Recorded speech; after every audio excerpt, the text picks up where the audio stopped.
Hello, ladies and gentlemen, and welcome to the REC podcast, brought to you by the REC Toycast. I'm your host, Roman Chavez, and with me, as always, Eric Icarus. Eric. What's up, man? You can find us on Instagram at REC Podcast, and Eric's going to start taking over some posting, it sounds like. Yes. Because I'm terrible at it. You can follow me at Roman REC Podcast, where I post quite a bit, showing off my collection, really trying to throw my hat into making people jealous. But some of these guys just got cooler stuff to me, and it drives me nuts. I believe that.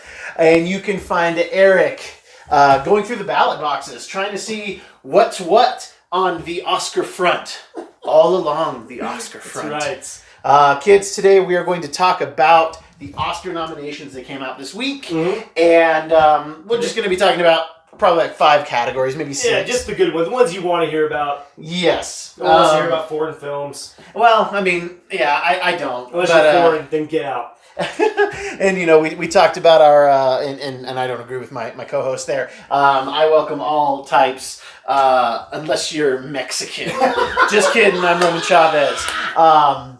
So we have the Oscar nominations. Right. And from our last episode, when we were talking about the Golden Globes, I think you and I are both very disillusioned with the, awards. Well, they don't even have a host. This is like the second year in a row they don't even have a host. So if you're not going to take the time to get someone to shovel this crap, then why should I care?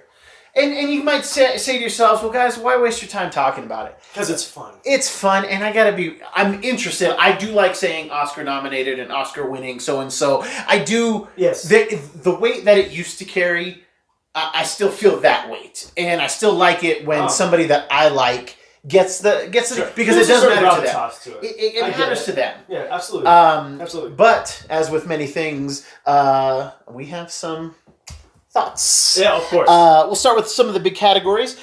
Best Actor, we have Anthony Hopkins for The Two Popes. This is supporting. Oh, I'm sorry. This is the wrong list. I apologize. We're going to start with Best Actor. We have Jonathan Pryce for Two Popes. That's what got me confused. I apologize.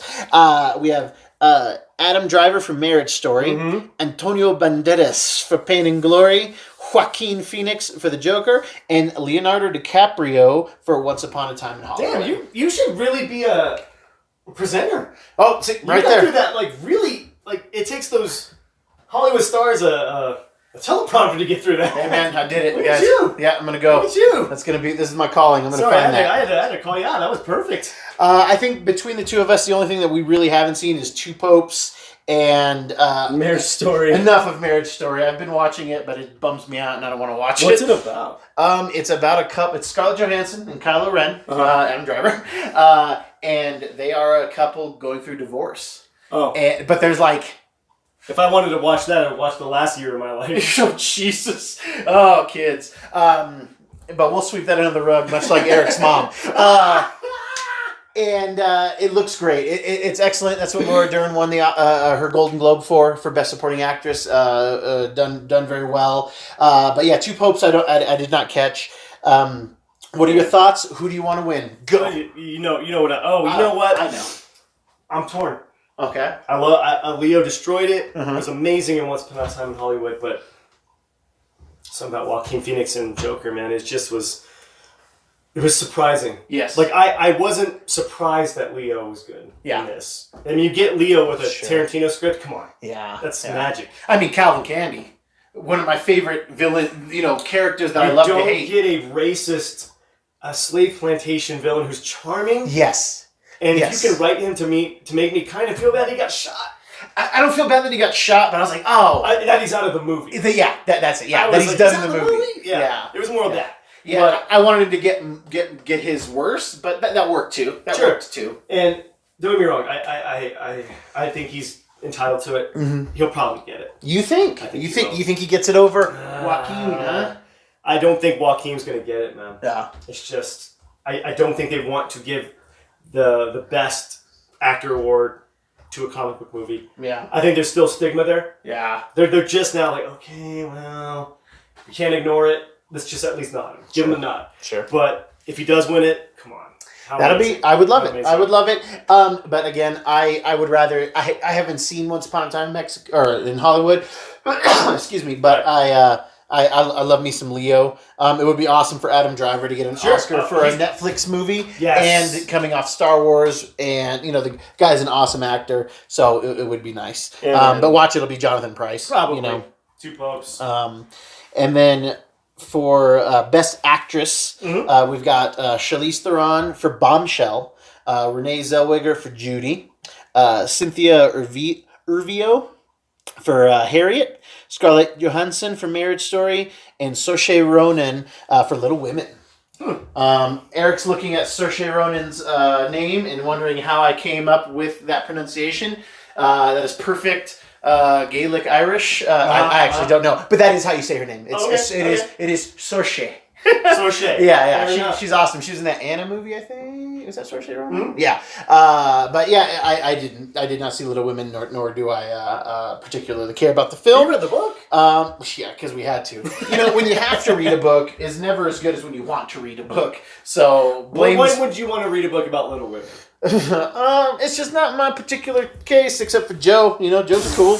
I didn't see Harriet.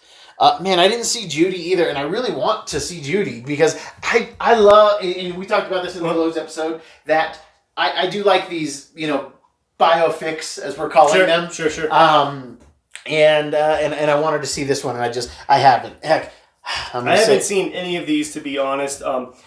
Having known about Harriet Tubman and having read Little Women. Yeah. It's between those two. Okay. All right. And this is where our show's going to differ from everybody else because they're all going to, I watched the movie. Yeah, break down the character No, guys, development. we're going to fantasy draft this. We're going to tell you based on the people that we like, who do we want to hang with? Yeah. And, I want to hang out with Harriet. So I'm going Harriet. All right. You're going to go Harriet Tubman? What you going to do about it? Well, I'm, Scarlett Johansson. I'm going to go again for Marriage Story. Just because, they were really bumming me out in what I saw, and I'm watching it in pieces, guys. I'm watching it in pieces. Right. It's bumming me out. Yeah. Best Supporting Actor. Mm-hmm. Here we go. Anthony Hopkins for Two Popes. Brad Pitt, Once Upon a Time in Hollywood. Joe Pesci in The Irishman. Al Pacino in The Irishman. And Tom Hanks, A Beautiful Day in the Neighborhood. Mm-hmm. Like, why is that supporting? I guess I didn't see that movie, so why is Tom Hanks the supporting actor in that film? Yeah. Oh, that is not the movie that I thought it was. I think it's the sweater is the lead actor in this I love seeing these Netflix films getting on here. Especially, we talked about Steven Spielberg in the past, like saying, they shouldn't be considered. Right. And it's like, you know what? Sometimes it's a bit dismissive. Sometimes you don't put Marriage Story in the theater. No. It's not going to work. Right. It's just not going to work. It's not going to make the money that you want it to. No, of course not. But if you've got a good story to tell and you have a platform, why not use it? Yeah. That's why I felt like it was dismissive for someone like him to say that. Someone who was a struggling film maker at one point. So, I think we all want Brad Pitt to get it. Yes. I think that's kind of the overlaying. Just give him an Oscar. This will probably be his year. Although I can see Pesci or Pacino sneaking it out just because of who they are. Sure. But it would be very nice for Brad Pitt to get an Oscar finally. To get some Oscar love. And then Best Supporting Actress. Kathy Bates for Richard Jewell. Margot Robbie for Bombshell. Scarlett Johansson for Jojo Rabbit. Florence Pugh for Little Women. And Laura Dern for Marriage Story. Man, ScarJo getting nominated in 2 categories this year. Losing 2 categories this year. Let's phrase that. Yeah, that's going to be rough. I hope she gets 1, but it's got to be an honor just to get two nods in the same year. Yeah. I want to say Amy Adams has done that too. Yes. Amy Adams in her very young career, she's been nominated like 4 times probably. A lot, yeah. And she's just so good. But anyway, we should talk about Johansson, yeah? I did not see Jojo Rabbit. But it was one of those movies that I was very sad that I did miss. Yeah, me too. Yeah, it was on the regret list for sure. It'd be on the regret list. But everybody keeps talking up Laura Dern for Marriage Story. So yeah, she'll probably win it. Speaking of regret list, I'm going to go with Kathy. I think Kathy Bates deserves this. Kathy Bates is so good. I don't know if she has to have won. She's definitely been nominated. Oh, for sure. Probably for Misery. Good. I'm assuming Misery. Maybe Misery. Maybe she and Coal Miner's Daughter? No. I don't know. Okay. Anyway, yeah, my mind's wandering. This seems like a really neck and neck category because it's a lot of the same people. Yes. A lot of these people, like 3 or 4 of them, could play the same. Characters and other things. Sure. Bombshell's supposed to be kind of I can see Kathy Bates being a bombshell. Oh, yeah, back in the day. Or today, too. Okay, cool. Gotcha. You guys didn't see Eric's eyes. Full of lust. Hey, man, have you seen About Schmidt? The hot tub scene? Yeah, baby. I actually have not seen About Schmidt. Oh, what? I do know the hot tub scene. It's in my top 10. Yeah. Like, I'm unironically love that movie. Yeah. And, I started it and I didn't finish it. You want to feel bummed out but happy? Watch that movie. Well, that's always what I'm trying to do. Get that balance of bummed out and happy. If you want to get an extra 5 minutes in bed, think of Kathy Bates in a hot tub. Oh, nice. We have Best Animated Feature. For the most part, we've enjoyed these animated films, but the right off the bat, we have Klaus, which I did not see, The Missing Link, Toy Story 4, How to Train Your Dragon, and I Lost My Body. So these, I Lost My Body and Klaus are going to be foreign films. So it's definitely 2 or 3 different ones from the Globes. But Missing Link won the Globes. Yeah, what's up there? I still don't know because I keep asking, and I don't know a single person who's watched Missing Link. Right. So maybe it's just because of the feat of the claymation style. Sure. It was maybe maybe a little more difficulty making it, but I don't know, man. I mean, hats off to maybe giving it to somebody else, but come on, man. I mean, it didn't even look that good. And again, I am judging on something I haven't watched. Yes. It could be amazing. And a part of what we do too is we talk to the people, and when I was asking people about Missing Link, right. And then I would bring up Toy Story 4 because I was like, oh, how is it going to beat a Pixar movie? And they're like, well, Toy Story 4 is good, but it wasn't, everybody kind of thinks that Toy Story peaked at 3. I agree. And the sentiment for Toy Story 4 isn't as strong as a normal Pixar movie is. So that's about the feeling I've been getting too. Which then I feel bad because How to Train Your Dragon was excellent. Right. It was so sweet and so sad at the end, but in a good, sad, happy. Right. And my family, we love the How to Train Your Dragon series. We've got the posters in the house. Uh-huh. We've got the what are the Build-A-Bears for the dragons. So we love it. So that's what I'd like to see. I'd like to see DreamWorks get it. Maybe, yeah. Because I don't even know if the first How to Train Your Dragon got an Oscar, and that movie was. It was good. Just life-changing. It was very good. I thoroughly enjoyed it. Enjoyed it. So I'd like to see How to Train Your Dragon, The Hidden World.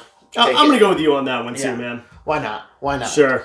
So I would like to say, one of the big dogs, I think they usually play these last 3, I'd say, towards the end of the show. Yeah.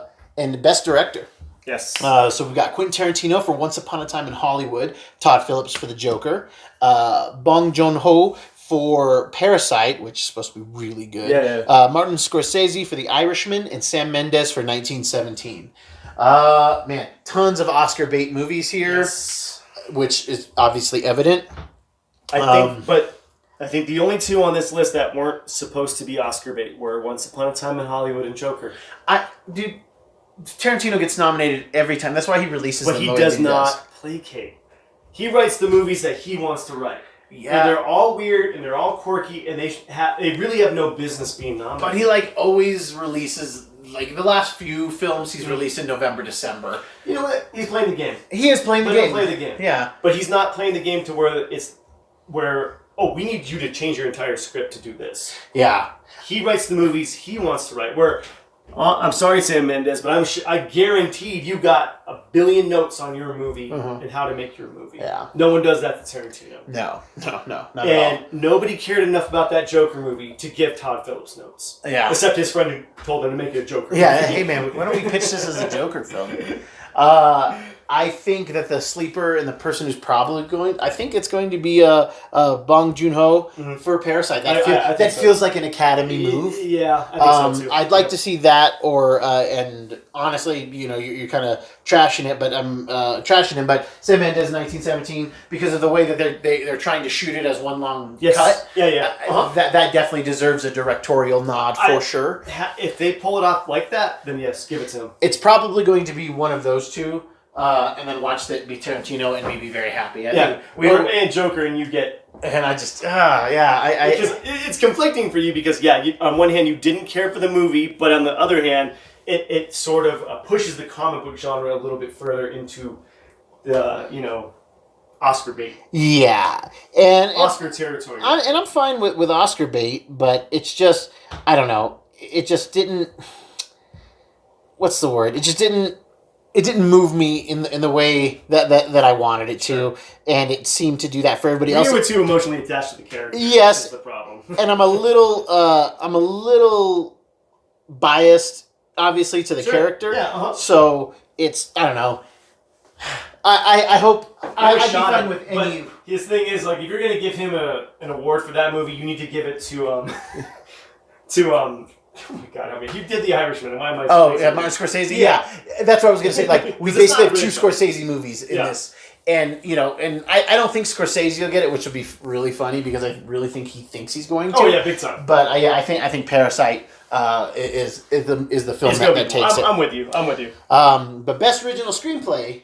I think that we can agree on some things here. Where Noah, I don't know how to say his name, Baumbach for Marriage Story, Quentin Tarantino for Once Upon a Time in Hollywood, Han Jin-woon and Bong Joon-ho for Parasite, Ryan Johnson for Knives Out. Hey, cool. Christy Wilson Cairns for 1917 and Sam Mendes for 1917. Right. So we've got some writing partners. Yes. Some duos in against here. each other. I think they're considered as one. Oh, okay. Yeah, so these two. yeah. Okay, gotcha. Okay. That'd be funny. They should do it that way. I know, right? And I think this is where Tarantino probably makes his hay, and probably where he wants to make his hay. Yeah. I think he's best more original involved screenplay in the writing part of it. So, I wouldn't be shocked if Tarantino gets it, but let's get some new blood getting it. I'd be cool with Ryan Johnson getting it. Yeah, but I feel like enough people aren't talking about Knives Out, even though the people I know that watched it loved it. Right. But I think this might be where Marriage Story sneaks under. I'm with you. I think Marriage Story can get screenplay, and then Best Director can go to Bong. Yep. And I think that this is where it kind of those two small little engines that could really work their way into the award universe. And I just bumped the mic there, and I'm really sorry if that popped for you guys. Now, a few years back, this is a big one for me, and this is where I really take a lot of heat and a lot of I have a lot of anger towards this category because a few years back they expanded it Best Picture. It used to be 5 films, okay? And I was fine with that. It's just that those 3 of those movies you never heard of half the time. Yeah. And it really became a big deal when The Dark Knight made $1 billion. And it wasn't nominated for Best Picture. Right. So then they expanded it to up to 10. So they don't have to do 10, but they can do up, and I believe we have 9 this year. Yeah, there you go. So with that knowledge, with knowing that you can have 10, I believe, and there's not 10, you guys will see the glaring mistake that they made. All right, so we have 1917, Ford vs. Ferrari, Joker, Once Upon a Time in Hollywood, Parasite, The Irishman, Little Women, Jojo Rabbit, and Marriage Story. Very cool middle finger, where's Avengers Endgame, the highest grossing movie of all time. It's not going to win, and I get that. But I didn't think you were going to say that. But the highest grossing movie of all time is not considered for Best Picture. Right. Are you kidding me? You know what? I think whoever wins, you need to run up on stage and I'm going to let you finish. Yeah. But the hottest movie this year was Avengers Endgame. Yeah, all time Avengers Endgame. Oh my God, I am livid about it because again, guys, I'm not stupid. I know it's not going to win. Of course not. But tell me why you think it should be nominated. Because it's the highest grossing movie of all time. It's the culmination of 21 films. It's the most ambitious project of all time. It's it cost almost $1 billion to make it, and then it grossed like $5 billion between Infinity War and Endgame. Endgame only got nominated for Best Visual Effects. Right. That's the only nomination that Marvel Studios gets acknowledged for is that their movies look pretty. Right. Are you kidding me? Okay. Listen, I'm with you. I enjoy those movies 100. Eric, real quick, in Sparta, even the messenger can be held for what he says, okay? So choose your words carefully. You may continue. Okay, fair enough. But I feel like you're basing a lot of your argument on monetary claims, which, yeah, it's an achievement. It's amazing. And I'm with you. I would love nothing more to see that this movie get a nod. Some of those actors definitely needed to get a nod. RDJ, big time, should have got a nod for that as Tony Stark. I don't think the Academy looks at it that way. You're not going to see Tony Stark's farewell, spoilers, in Endgame up against a scene in Marriage Story. Mm-hmm. They're looking for that, quoting RDJ, emotional pay dirt. Yeah. And it's probably not there for them. Mm-hmm. It's older people. It's older cast. Older judges or whatever they do. I'm with you. I'm totally with you. But I think what they're looking for is more of a, I don't know what the word is. Something with more substance. But then again, I feel like I'm contradicting myself because that movie had substance in waves. Yeah. And again, you're right. This is the most ambitious thing anybody's ever taken on. Just feel like maybe there wasn't enough of those moments for them to recognize. You know what I mean? And I agree with you, because if money meant anything, then Fast and the Furious would get nominated. There you go. But we're not talking about $800 million. We're not talking about $1 billion.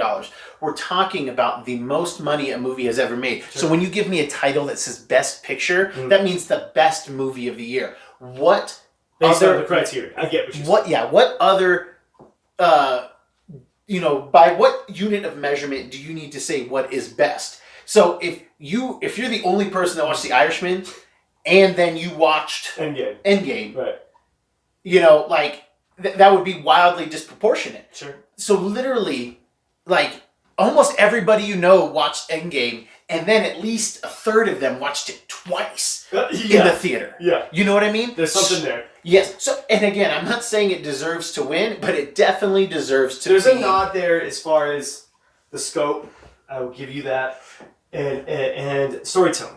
I feel like what are movies? They're visual storytelling. Yes. And to be honest, I think a lot of the movies on this list, you're telling a story, but you're not entertaining me. Mm-hmm. So I think there's a difference between entertainment and filmmaking. I think that's what they're going for here. Maybe. Even the oldest curmudgeon on the Academy can't tell me that they didn't watch Endgame.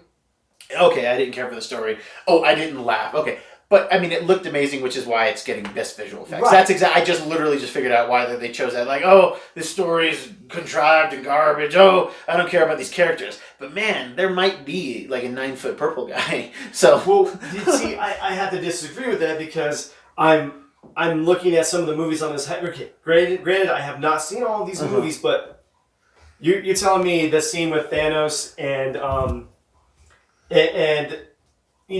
what's this? When he kills Tony Stark. Yeah. Spoilers, kids. Spoilers. Yeah. I mean,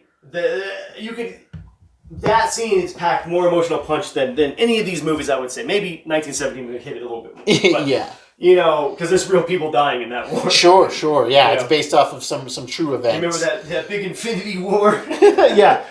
Where were you when the Infinity War happened? Okay? So, I mean, it is a bummer. And maybe, who knows, man? Maybe down the road, we will get a Marvel MCU nominated movie for the Academy. But just not in the cards right now. I know. We still got to stick with the boring stuff. At least we got Joker. And I do take... I'll totally be team comic book just here. And, even though the movie's fine. I don't know, guys. It's just killing me. Everywhere Joker things. Whatever.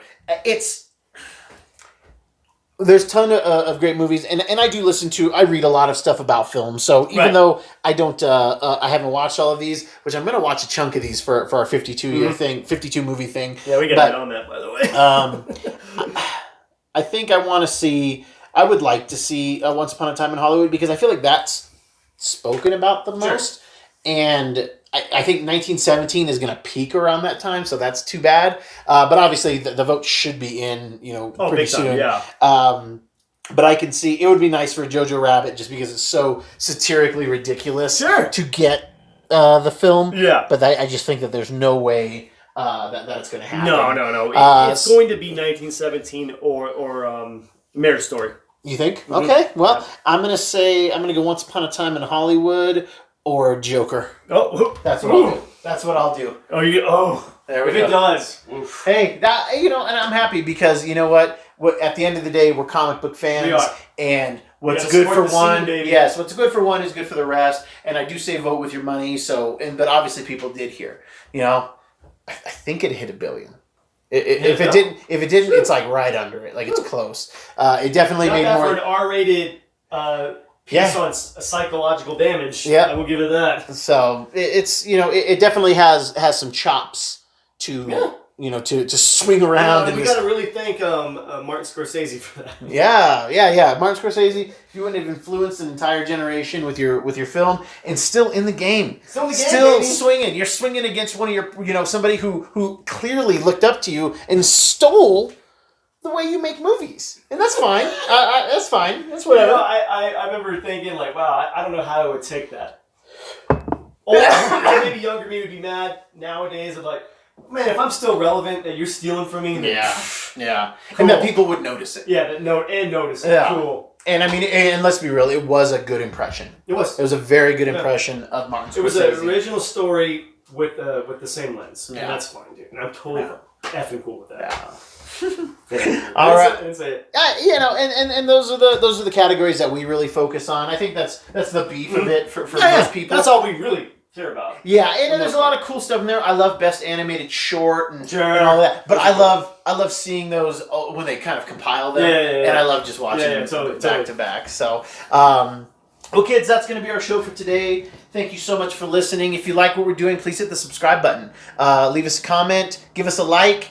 And if you don't like it, I mean, I guess you can give us a little thumbs down, but that's not cool. Let's be cool about it. Yeah. Why don't you leave us a comment, tell us what you didn't like about it, and maybe we'll address it. We can talk about this. Eric, what did you learn on today's show? You know what?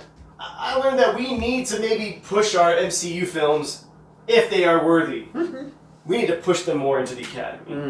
Mm-hmm. Deem they worthy as Mjolnir. In a world where Marisa Tomei gets My Cousin Vinny Oscar and Lord of the Rings Return of the King wins Best Picture. Yeah. Wins Best Picture. Yeah. In the 5 category year because it was the best movie. You guys can't see my air quotes. I like Return of the King fine, but it's I'll say it. Avengers Endgame is a gajillion times better than Return of the King. Man. Come at me, bro. All right. I can hear. Yeah, I can hear the orcs assembling. Are you talking about the fans? Yeah, that's right. I said it again. Come at me, bro. I learned that I get real passionate about Avengers Endgame, and I actually haven't watched it since it left the theaters. I haven't bought it. I haven't, because I don't want to get bummed out, man. It bums me out. Tony Stark's gone. All right. I'm gonna be honest. I'm gonna be real with you guys. Oh, God, and I'm bummed again because I thought about it. Guys, thank you so much for listening. I have been your host, Roman Chavez. I'm still Erik Icarus. And we will catch you on the next show.